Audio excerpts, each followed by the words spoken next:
சரி, அடுத்து குடும்பத்தினரோட ரொம்ப சிறப்பாக இருக்கீங்க, மகிழ்ச்சியாக இருக்கீங்க. தந்தையாரிடம் மட்டும் கொஞ்சம் மனஸ்தாபங்கள் இருக்குது, சின்ன சின்ன திட்டுகள் வாங்கிட்டு இருக்கீங்க, இல்லை அப்பா வந்து வெளிநாட்டில் இருக்காங்க, இன்னும் வந்து என்னை பார்க்கலன்ற ஒரு கோபத்துலையாவது இருப்பீங்க. ஸோ தந்தைய வழியில் உங்களுக்கு நன்மைகள் ஏற்பட்டாலும், தந்தை வீட்டில் இருந்து எதுவும் கண்டிக்கிறாங்கனாலும் கொஞ்சம் அவங்க சொல் பேச்சு கேட்டு நடந்துக்கிறது சிறப்பை ஏற்படுத்தி கொடுக்கும். ஸோ குடும்பத்தோட வெளியூர் செல்றதுக்கான வாய்ப்புகள் இருந்தாலும், நேரங்காலத்தை செக் பண்ணிட்டு போகிறது சிறப்பை ஏற்படுத்தி கொடுக்கும். வீட்டு பக்கத்தில் இருக்கக்கூடிய எல்லை தெய்வ கோயிலுக்காவது போயிட்டு வர்றது நன்மையை ஏற்படுத்தி கொடுக்கும். வருமானத்துக்கு கண்டிப்பாக வீட்டில் நீங்கள் உங்கள் கையால் தீபம் ஏற்றுங்க, வருமானங்கள் மகிழ்ச்சி ஏற்படுத்தி கொடுக்கும். முயற்சி ஸ்தானத்தில் புதன் பகவான் அமர்ந்திருக்காரு.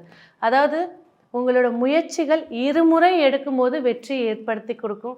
சில இடங்களில் சலனங்களை ஏற்பட்டு மனஸ்தாபங்களை சந்திக்கக்கூடிய வாய்ப்புகளும் இருக்கிறதுனால கண்டிப்பாக ஃபஸ்ட்டு சொன்ன மாதிரி எல்லை தெய்வ வழிபாடு மகிழ்ச்சியை ஏற்படுத்தி கொடுக்கும்.